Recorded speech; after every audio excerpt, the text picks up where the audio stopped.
ஆண்டவராகிய இயேசு கிறிஸ்துவின் நாமத்தினால உங்களுக்கு அன்பின் வாழ்த்துக்கள். பிள்ளைகளே சந்தோஷமா இருக்கிறீங்களா? ஆண்டவருடைய சமூகத்தில் சந்தோஷமா இருங்க. கர்த்தர் உங்களை ஆசீர்வதிப்பாராக. ஒரு வசனத்தை நம்ம வாசிப்போம். மீகாவின் புஸ்தகம் 2ஆம் அதிகாரம் 13வது வசனம் இப்படியாய் சொல்கிறது, தடைகளை நீக்கி போடுகிறவர் அவர்களுக்கு முன்பதாக நடந்து போகிறார். அல்லேலூயா. நம்முடைய வாழ்க்கையில் பிள்ளைகள் அநேக தடைகள் இருக்கலாம் இல்லையா?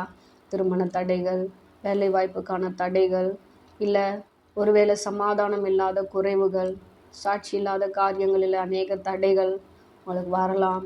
ஆண்டவர் சொல்கிறாரு, தடைகளை நீக்கி போடுகிற நான் என்ன பண்ணுறேன், இன்னைக்கு உங்களுக்கு முன்பதாக கடந்து போகிறேன். உங்களை வாழ வைக்கிற தெய்வம் நான் உங்களுக்கு முன்பதாக கடந்து போகிறேன் என்று கர்த்தர் சொல்லுகிறார். அல்லேலூயா.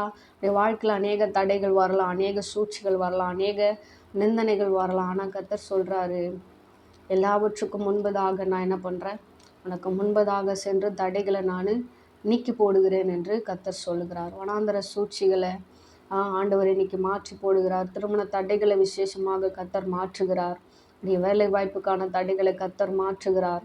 வியாதியிலிருந்து கர்த்தர் விடுதலை தருகிறார்.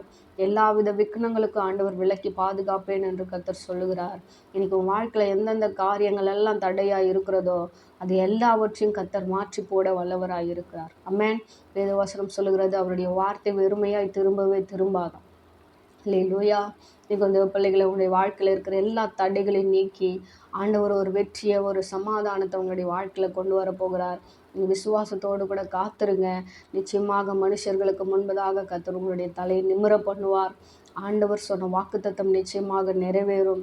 விசுவாசத்தோடு கூட காத்துருங்க. கர்த்தர் உங்களுடைய வாழ்க்கையில் பெரிய காரியங்களை செய்வாராக. தேங்க்யூ. God bless you.